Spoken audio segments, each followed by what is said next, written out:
got here today, guys? We got Sector 7 mirrors, we got a Razorback gauge, and we're going to be installing it on Lucy. She's all shined up right now too, looking good for the dunes tomorrow. But these Sector 7 mirrors are heavy duty awesomeness. They actually sent me quite a few goodies with it too. The bung mount, so it'll match right up like how the Polaris mirrors are.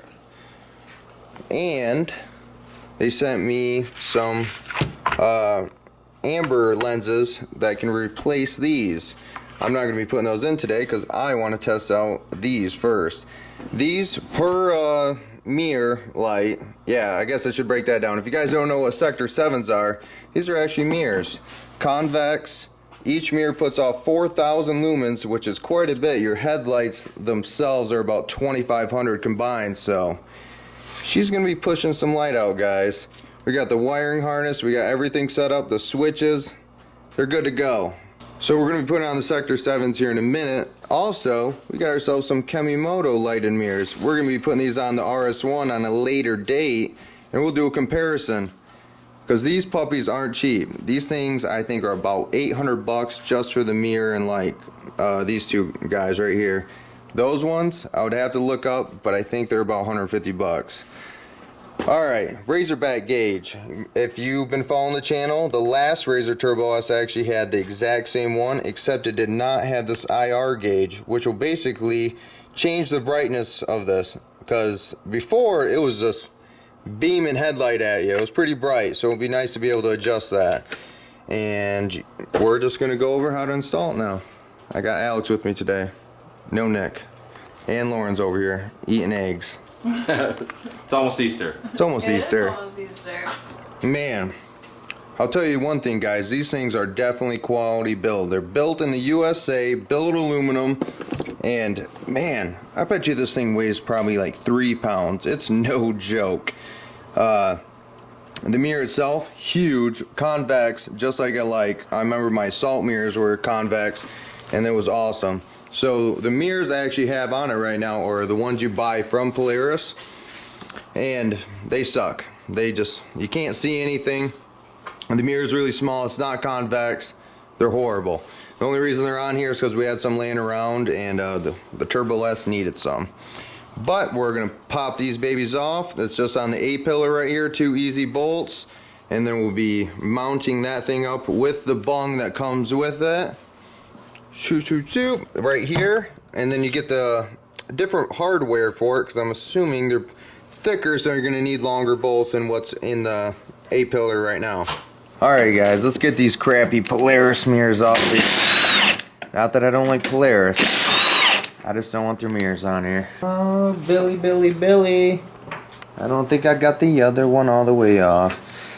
Here's one thing you guys gotta see is these A-pillars. It's like dependent, every cage is basically different. These things will pop and angle. It's best to have somebody here with you because they can be a bit of trouble to get back on.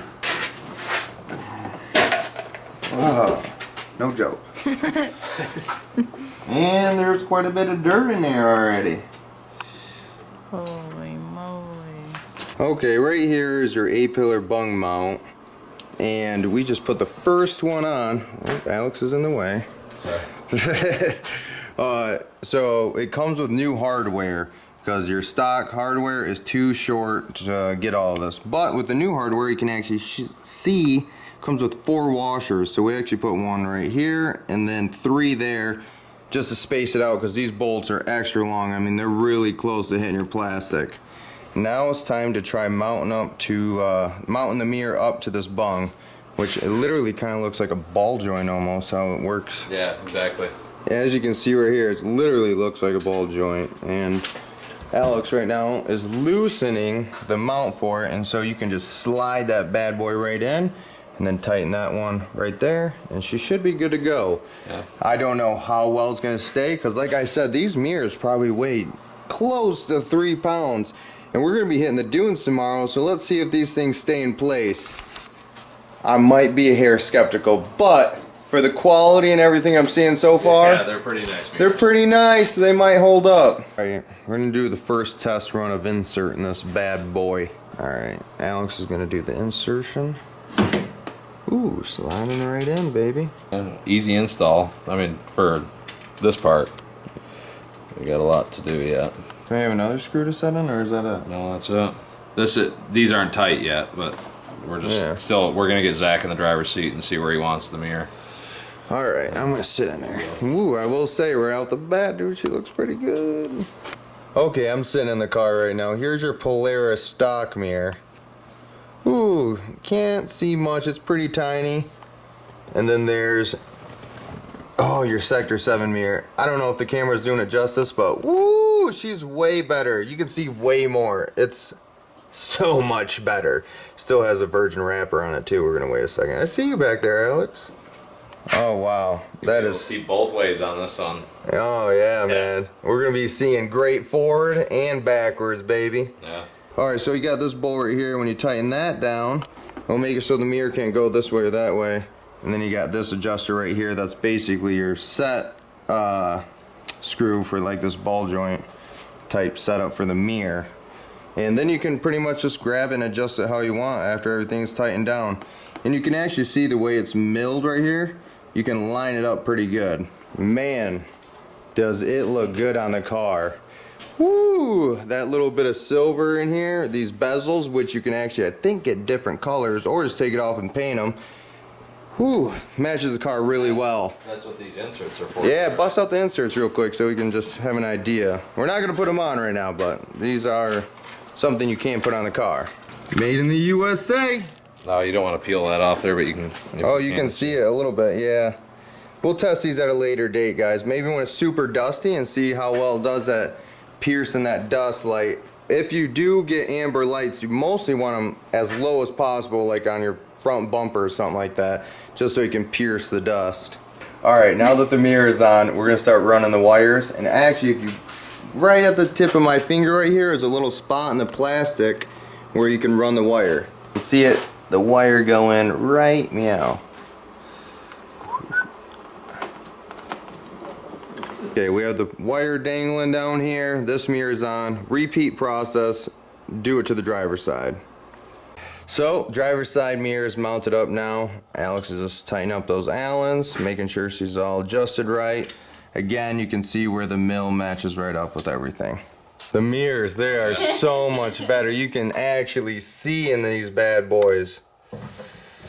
Yep, I can see you clearly, Lauren.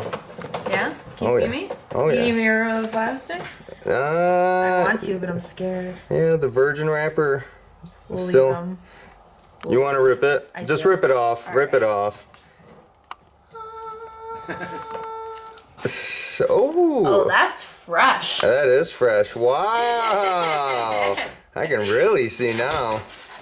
Holy moly. Isn't it? Well, thanks. Now I can't see nothing. Just check You're just myself checking out yourself all the out. time. Yeah. Wow, no suspense Oh, build man. or anything. Nothing. Nothing. I didn't want to. Right to 4K right there. Yeah. Well, pretty. Fresh. I'm still skeptical about these not moving through the bumps. I mean, they're pretty stiff, but man, I baja sometimes. Yeah. Think they're gonna move? Probably. I don't know. They feel. We'll know tomorrow. Really hard to We'll say. know tomorrow because the dunes are bumpy. Yeah. We'll We will definitely find out. We'll hit the tomorrow. whoops. Okay, now to pop this hood off because this is where you're gonna be setting up your wiring. Oh wow. Yeah, wow. You can tell where I missed washing. Woo! All right, once you got the hood off, next step is we're taking this off because you got to be able to install a switch. It's all pretty easy. These are T40s, and then you just got these little plastic rivets. Here's a little pro tip. Your machine comes with pliers specifically to take these off, so check your center console. So just like that, zip these off. One right here, another one right here, another one on the other side in the exact same spot. And then it's just those two little plastic rivets. You pop that off and then just pull up on the plastic and it comes out. Wow. I feel like I should definitely rinse that off because that's freaking insane, dude. Probably good to do it every once in a while. This is literally one ride after washing. This is insane. So now that you got the plastic off, now you can get access to these and push this out and start wiring up your switch. All right, to get this little dummy cover off, you just scratch your plastic really bad. Just take a flathead and just pry it. There we go, easy peasy. Now, you're gonna run the wire. Damn, just ate brats. Alright, so now we're going to start running the harness, and you can take the part of the harness that goes to the switch and just run it through here, then wire it into your switch. Alright, now we're going to start wiring these bad boys up. What is awesome about the Sector 7 is that the wiring harness is just plug and play, super self-explanatory. Gives you shrink wrap, it gives you the connectors for the mirrors, extra fuses, I mean the whole shebang. Gives you there's actually an option between a red lit switch and a blue one. I have the red one because it's kind of the theme of Lucy. Very self-explanatory, but we will go through the whole thing right now. Alright, here's the harness, and like I said, it's super simple. They made it easy. So right here is what's going to go to your bus bar. And then you run down here. And this is like really good and like wrapping on it. This wire right here is going to go to your switch. You can see it's just plug and play, super easy, and they give you actual instructions, so that's handy. And then you got your two separate ones that are going to go to your mirrors. Alright guys, what I have in my hand right now is the passenger side mirror, your ground and your positive. So this is what it's going to look like once you hook it up to your harness. So you can see this is where it connects to the bus bar, runs, here's your relay, and here's the driver's side coming up through the fender, and here's the end of the harness. So just like I showed you earlier, they come with these spade connectors, so it's just easy, you just crimp them right on, and then you can plug it in, and then you got shrink wrap, so she's all sealed up, you know, she ain't gonna get any water or anything in there. So you just slide your shrink wrap right over, and if you got yourself a heat gun, watch the magic.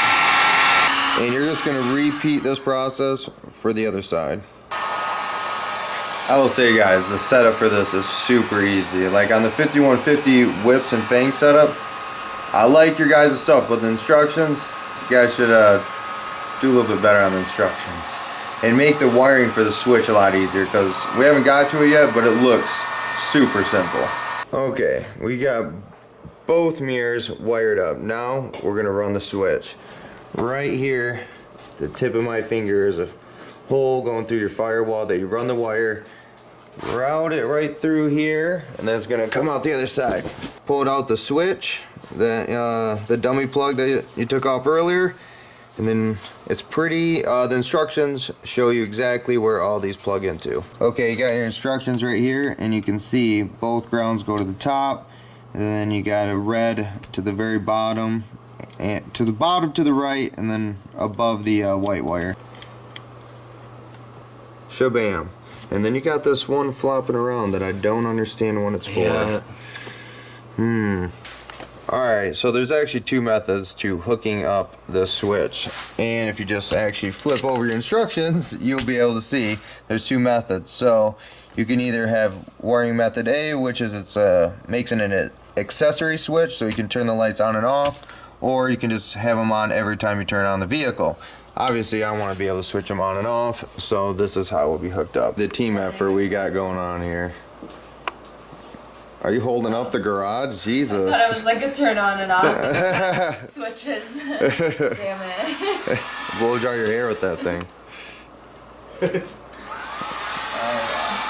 Man, you Doesn't really give a lot of air. I think you're getting a suntan from it. I am. I'm actually burning. With my chapstick. Button is installed. Once it's all just hooked up to the back, you just push her right back in. Oh yeah, she feels fresh. Now we're gonna get power to it. So right here you got a ground, and then this one is your accessory. So the downside of these bus bars is just stacking all your accessories on it. What I'm going to eventually do is get a fuse box for this, so each accessory has its own fuse. So if something blows, it's just safer. There's fires that can happen. Your stator on this machine can only take so much. Alright, we got the moment of truth. Let's see if these things work. Oh yeah. Dang, son. Yeah, like, okay, right in the Sorry, I'm all Jesus. jacked up. Look at these things. Oh, wow. So, on these lights, you can see part of the mirror has like a 45-degree angle, and that way you can get like off into the ditch, because these things are lighting up pretty much a 90-degree angle to your machine, parallel with the driver's seat.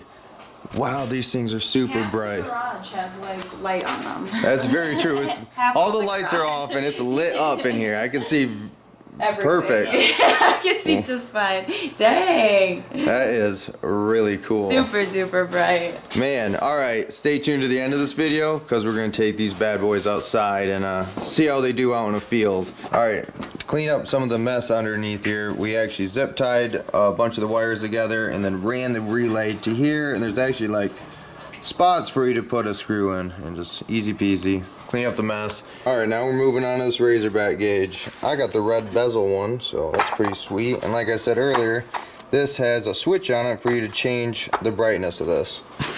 This thing uses infrared technology to give you accurate numbers on your belt temperature.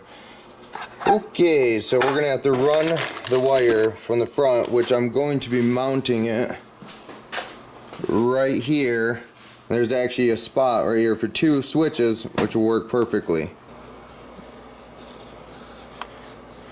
So Garrett just traced the bezel to the Razorback gauge onto here, so make it super easy to cut that out.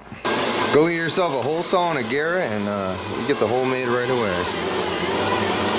We're going to be mounting the gauge right below the Razorback, and in order to do that, you actually have to cut the little switch cutout thing right there. It's not just a cover like the ones over there. Just give yourself a razor blade, clean her up, easy peasy. So what's nice about the wiring harness for the Razorback gauge is these things are all labeled. It will not focus on this. This is your 12-volt power, so this is going to go right to your bus bar. And then you got this guy, which is your switch cable. Again, it is labeled. That's going to run to your switch. And just like the Sector 7s, the Razorback stuff comes with butt connectors, so you can hook it right up to your switch. And we believe they're got some heat shrinking wrap on them. It's kind of hard to tell. I think it is. So yeah, they do have shrink wrap on them too, which is nice. It's kind of melting, that one actually. Yeah, I was gonna say that one kind of looked more melty. Hey, they're hot. Alright, so we're getting close here on finishing up the wiring. We got this one that goes to the wiring harness, and this one that's actually running underneath right here. It's dark in there and the shop light broke, but it's coming out kind of towards the inner fender, running above the clutch, and she's dangling right here. And you can see right now Garrett is threading this bad boy on this, so there's like a nut basically on the back. And you just screw her right on. Is it tight? No. Just keep ripping that plastic out. It looks bad. Well, I guess if you do end up mounting it there, I guess it's best to know that you can pop this plastic apart to really reef on her. And you get about no play on each side. Yeah, she's pretty tight, guys. Tight looking. Alex is crimping up what's going to be connected to the bus bar right up there. That's going to give you the power. Alright, so for the switch, you're going to want to put the red on the top and your ground on the bottom. And then you can just pop that thing right in there. Just like that, because you know everything goes in like that easily. You just push that switch in and wham bam, making ham. I'm excited. Oh, yeah, we're going to test her out right now. Here, turn it on. No sensor in the back, but that's just your brightness. That's going to be super handy. So tomorrow we're gonna be at the dunes. This is when this thing shines, because your belt temps just get high there, because you're just ripping in the open. Sand is not forgiving. Makes your machine work. Okay, so when you're running this infrared sensor right here, realistically you want it right here in the middle, but impossible, because I'm not drilling through the housing. No way, Jose, not happening. The best spot you can get basically is right here in the back. It's the only part of the plastic cover that actually can get in the middle of the belt, which is going to give you the best reading. This 100% will give you the best reading, but it's just impossible with this housing, how it's set up on the Turbo S. And that's what I actually did on the old Turbo S in the same spot, and it seemed to have pretty good accurate readings of when the belt was going to blow. So we're going to repeat the same thing as we did on old Red and put it right there and hope for the best. Alright, so we put a little mark there to get an idea where we need to go. Garrett's gonna just get a set hole, and then he'll go with the proper size.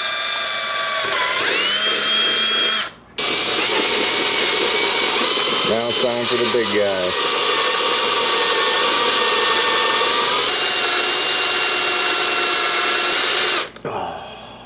What? Oh, damn, you were trying. You were red in the face, dude. Good bit. Damn, that is a really good bit, man. Garrett looks like he just came back from Florida. Took some niacin.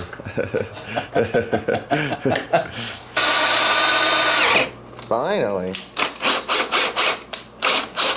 Maybe the plastic sticker for belts blowing through. Alright, and then you're going to have this cable right here that threads right in, so you can take your clutch cover on and off and just unhook that. And if you're good like that, you get it nice and tight. Just thread it in. And oh, look at that. Yeah, she's threading right in. You go too deep too, yeah, you might hit your belt, so you want to pretty much stay as close as you can. I believe in the instructions it says you want 3 threads showing or something like that, but also the spot we're putting it in is a different location than what it recommends. It's just what you have to do with the Turbo S. The housing will not allow it. Okay, now that you got that tightened up, you can see how that can dangle off, and you can take your clutch cover off, and then this is the wire that's going to your actual Razorback gauge, and you just connect these bad boys up and you're good to go. This red bezel inside the Turbo S cockpit, ooh, get a little shot of that, dude. With that, yeah, it looks sick. Because we're going to get some more red accents going on in here. I dig the red accents with the red fangs, the whips, all that. It's looking good. Time to get this thing outside once I put paddle tires on, because I got to leave early in the morning for Silver Lake. And it's already midnight. So we're going to... Oh, it's 1. Never mind, guys. We're going to get to work. Alright, we got the power all hooked up, zip tied some cords. It's a mess under here. We're going to take care of this later date. Like I was saying, hook up a fuse box. Clean this whole electrical mess up, since we're actually going to be adding more stuff on here in the future. Going to put all the plastics on, hood, blah blah blah, and then we'll go outside and see how these Sector 7s do, because I'm ready to see them light up the night. Okay, so now we're outside. We're going to try testing the actual distance of this thing. I'm going to turn off the headlights right now. Oh my. Oh my, that is awesome. That's crazy, because with the headlights, I can't see my trailer or anything. I'm gonna turn it off real quick, aim it over there at the trailer. That's on bright. That's headlights on bright. Here's with the Sector 7s. Wow. Wow. Wow, look at the tree line. That's insane. Now go back to your headlights. Oh. Wow. That's insane, dude. Wow. Wow is right, guys. That is... I cannot believe how good these things give you extra light. The 45-degree angle on the mirror giving you that ditch line is amazing. That is amazing. Especially out here in Michigan, because deers just love to jump out in front of you. Being able to give that little bit extra sight is hardcore, because any light bars, any of that stuff is just going to be traditional even if it's flood or spot, you're not going to get this side view that you're getting with these mirrors. Just look it to the right of you. It's almost behind you. I know, that's insane. That is true. The sight of light is almost behind the passenger. It is a little bit into the passenger seat. That's amazing. That's really amazing. I'm super curious to compare this to the Kemimoto lights because it's basically it's going to be your Chinese versus American, because these are not cheap. I know that, guys, but they might be worth the money, because what I'm seeing so far, the quality of the build of the mirror is super good. It's super good. It's, you know, it's gonna last, and the light quality is amazing. It's amazing. I am thoroughly impressed with Sector 7. If you want a set of these mirrors, head to their website and you can order yourself up. You can do either a bung mount on here, or you can actually do a cage clamp mount. So there's two different styles. You can mount it up. Yeah. And the mirror itself is high quality. It's a convex mirror. It's huge. It's definitely the best mirror I've had yet. Out of Assault and Polaris, they're definitely the best. Assault mirrors, I'm not knocking on them. Super good, but not as big, and the quality of these seem to be better. Yeah.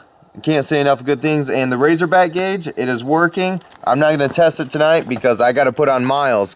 But if you tune into the next episode, you'll see us at Silver Lake, and you know I'll be talking about this, because you never know, I might blow a belt. It's Silver Lake Sand Dunes. If you enjoyed this, hit that like button. You want to see us more? How about you hit that subscribe button, because it helps us out. And if you smash that bell, you'll get notified every week, because we'll be here every week uploading footage for you guys. And I can't say enough good things, because, man, Dirt Dudes is just getting bigger and bigger, and it's all because of you guys, and I can't say enough. Thank you. Just thank you. Thank you, thank you, thank you. It is, dude. It's beautiful. Looks good. Not my face, but the mirror. Woo! Silver Lake, baby! I'm excited.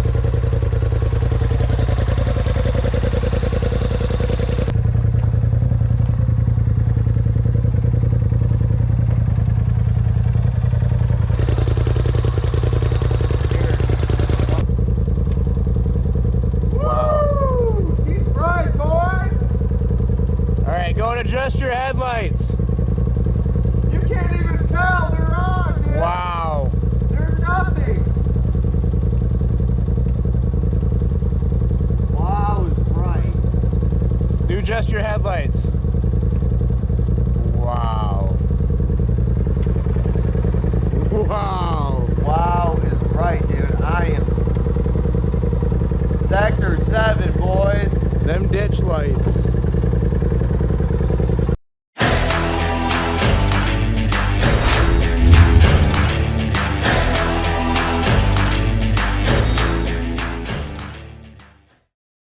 Yeah!